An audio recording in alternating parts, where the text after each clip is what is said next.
10 dahilan kung bakit hindi nakakaipon ang isang cleaner o OFW sa Saudi Arabia. Welcome back sa ating channel mga kabs. Ako si Kabos na vlogger, isang housekeeping dito sa bansang Saudi Arabia. At ngayon mga kabs, pag-usapan natin ang 10 dahilan kung bakit hindi nakakaipon ang isang cleaner mga kabs sa Saudi Arabia mga kabs. At ano ang mga dahilan? Bakit nga ba? So mga kabs, maraming OFW na nagtatrabaho dito sa bansang Saudi Arabia na pag-uwi mga kabs halos walang ipon at pabalik-balik na lang sa Saudi Arabia. Ito ang unang dahilan kung bakit hindi nakaipon ang isang cleaner sa Saudi Arabia mga kabs. Pinapadala ang lahat ng sweldo sa Pilipinas. Yes mga kabs, hindi naman masama kung tumulong tayo sa ating mga kamag-anak, kapatid, pamangkin o ano pa mang mga relatives mga kabs. Pero kailangan pa rin mga kabs na magtira tayo para sa ating sarili, para sa kinabukasan natin mga kabs, dahil tayo ang nagtatrabaho. At paano na lang mga kabs kapag bigla tayong mawala ng trabaho kung pinapadala natin lahat ng pera natin sa Pilipinas. Pangalawa mga kabs, walang budget. Yes mga kabs, kapag wala tayong plano mga kabs, walang budget mga kabs, mabilis maubos ang kinikita natin at sweldo natin dito sa bansang Saudi Arabia mga kabs. Lalo na kapag hindi ka mag-budget sa iyong pera sa pagbili ng mga iba-ibang kailangan mga kabs. Kailangan mga kabs, sa loob ng isang buwan, ito lang yung budget ko. Sa 500 SAR lang muna para sa pagkain ko at di muna ako bibili ng iba-ibang mga luho sa katawan. Pangatlo mga kabs, maraming utang. Yes mga kabs, kapag marami kang mga utang mga kabs, halos lahat ng sweldo mga kabs napunta lang doon sa pambayad sa utang. At meron pa yan mga kabs na tubo. Alam niyo dito mga kabs, kung sa Pilipinas uso ang sanlaan ng mga ATM, dito mga kabs, meron din yan mga kabs na sa sanla ng ATM. Meron pa nga mga kabs, yung ibang kabayan natin, pati passport mga kabs, hahawakan pa para siguradong mabayaran mo talaga ang utang mo. Kaya mga kabs, budget talaga mga kabs para may matabi tayo sa ating sarili mga kabs. Pang-apat mga kabs, madalas magpadala ng ekstrang pera. Yes mga kabs, totoo yan. Kahit binibigyan mo na, nagpadala ka ng nakarambuan, humihingi pa rin, humihirit pa rin mga kabs ang ating mga relatives mga kabs ng ekstrang pera. Kapag gano'n ang mangyari mga kabs, kailangan mga kabs, marunong ka rin tumanggi. Hindi pwedeng paghingi nila kaagad, padala, paghingi dito, padala kaagad mga kabs.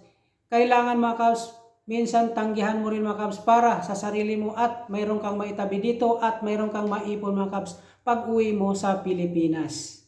Panglima mga kabs, luho at online shopping. Mga kabs, kung uso sa Pilipinas ang Lazada at Shopee, dito naman mga kabs, mayroon din mga online shopping na ang mga kababayan natin mga kabs na humaling din. Kahit hindi naman kailangan at mayroon pa silang gadget, mayroon pa silang headset, nagagamit pa yung ibang mga gadget nila, nag-online shopping na mga kabs. Wala namang problema doon mga kabs, basta sobra-sobra ang iyong pera. Pero kung tama lang mga kabs at hindi naman kailangan, mas mabuting wag mo nang bilhin at yung pera na ipambili mo ng online shopping, dapat itabi mo na lang mga kabs. Dito mga kabs, may mga kilalang online shopping mga kabs katulad ng Amazon at Noon mga kabs. Yan ang mga kilala dito na mga online shopping. Pero mga kabs, ang kagandahan lang dito, talagang mahumaling ka at makakuha ka mga kabs, makautang ka mga kabs dahil mayroon dito mga kabs na tinatawag nilang tabi. Ang tabi mga kabs ay forgives yan mga kabs na hulog-hulugan mo ang isang gadget o nakukunin mo mga kabs sa online shopping mga kabs. Kaya mas madali dito kumuha ng mga online shopping. Pero mga kabs, kung hindi naman kailangan at mayroon ka pa naman magagamit, mas maigi mga kabs na wag na munang kumuha sa online shopping. Ang pang-anim natin mga kabs ay ang padala sa barkada o bisyo. Yes mga kabs, minsan may mga barkada na nagyaya, ay punta tayo doon sa sa Ridsan, punta tayo doon sa kain tayo, punta tayo sa ganito. Minsan mga kabs, kailangan mo rin silang tanggihan. Walang masama mga kabs ang pakipagkaibigan o pakikisama. Basta mayroon kang budget. Pero kung alanganin ang budget mo mga kabs, mas maiging sabihin mo, kayo na lang muna dahil wala pa akong budget ngayon. Yan dapat ang mga gagawin mga kabs para hindi ka ma-over budget o hindi ka mga kabs maubusan ng budget. At para mga kabs makaipon ka sa iyong sarili at pag uwi mo sa Pilipinas, may pera ka na madala. Dito mga kabs, hindi ka gaano makagastos ng mga sinasabing alak kasi bawal uminom dito mga kabs. Ang kadalasang gastos dito ng ating mga kababayan pagdating talaga sa UC mga kabs. Medyo may kamahalan ang sigarilyo dito mga kabs. Pangpito mga kabs, walang emergency fund. Mga kabs, kailangan talaga may maitabi tayo mga kabs. Halimbawa mga kabs, kung paano na lang kung magkasakit tayo, problema sa Pilipinas ang pamilya, may problema ang iyong mga magulang, may problema ang iyong mga kapatid, humingi sa iyong mga kabs. At higit sa lahat mga kabs, kailangan magtabi talaga. May emergency fund mga kabs. Kung sakasakaling bigla kang mawalan ng trabaho, may madudukot ka mga kabs.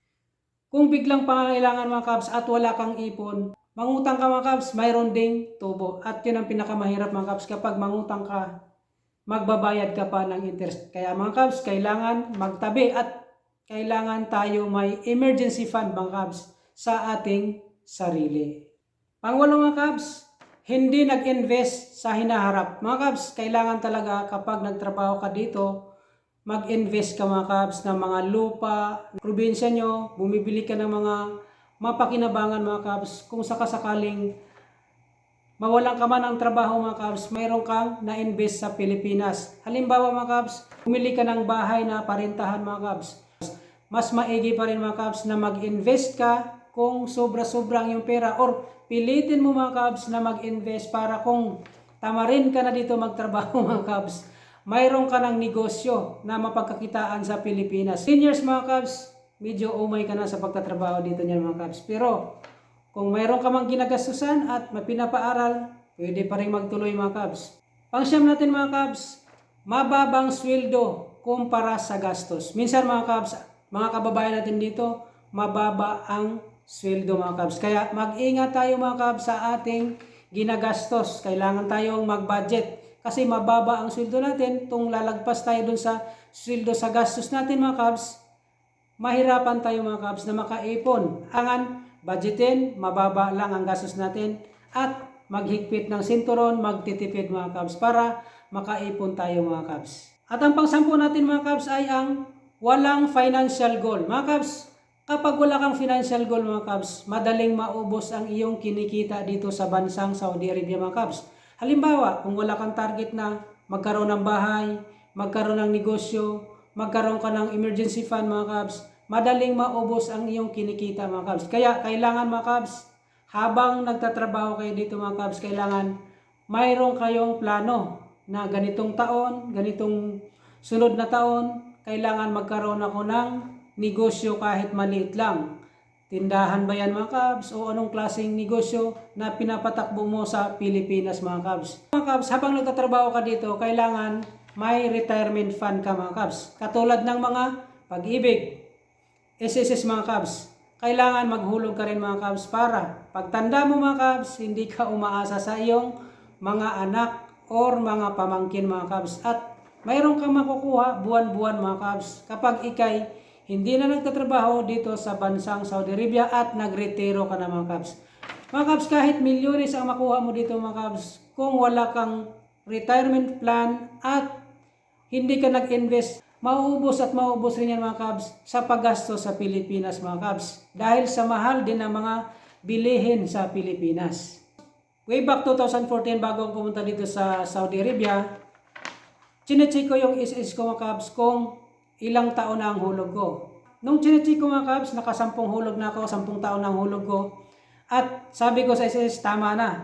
Pero ang sabi ng SS mga kabs, hulugan mo habang malakas ka pa at hulugan mo kung saan ka man mapunta, kung Saudi Arabia ka man. Mag-self-employ ka. Sa loob ng 12 years, naguhulog ako mga kabs ng SSS ko mga kabs. Dahil alam ko sa sarili ko na pagtanda ko, mapakinabangan ko ang hinuhulog ko mga kabs. At ngayon mga kabs, sa SSS ay meron na akong 20 years mga kabs na hinuhulog sa kanila. Kaya mga kabs, kung ikay nagtatrabaho dito at malakas-lakas at malaki ang kita mo, mas maiging maghulog ka sa SSS at saka Pag-ibig. Meron sila mga programa mga kabs na pwede kang mag-inquire kung paano. Itatanong mo lang sa SSS at sa mga Pag-ibig mga kabs para mayroon kang investment at retirement fund mga kabs. Mga kabs, hindi mahalaga kung gaano kalaki ang iyong sweldo. Ang mahalaga mga kabs ay marunong tayong mag-budget. Mag-ipon at magplano mga kabs para sa ating kinabukasan. Mga kabs, yun ang 10 dahilan kung bakit hindi nakakaipon ang isang cleaner o OFW dito sa bansang Saudi Arabia mga kabs. Mga kabs, bago magtapos ang ating video, inanyahan kita na mag-subscribe sa aking channel para ma-notify kasunod ng mga video na aking gagawin. Linggo-linggo po mga kabs ay nag-upload tayo ng mga video tungkol sa idea ng mga housekeeping, paano pumasa sa interview, at mga tips sa housekeeping mga kabs papunta dito sa bansang Saudi Arabia. Ako si Kabus na Vlogger mga kabs. Maraming salamat sa inyong panonood at suporta. God bless sa lahat ng mga OFW.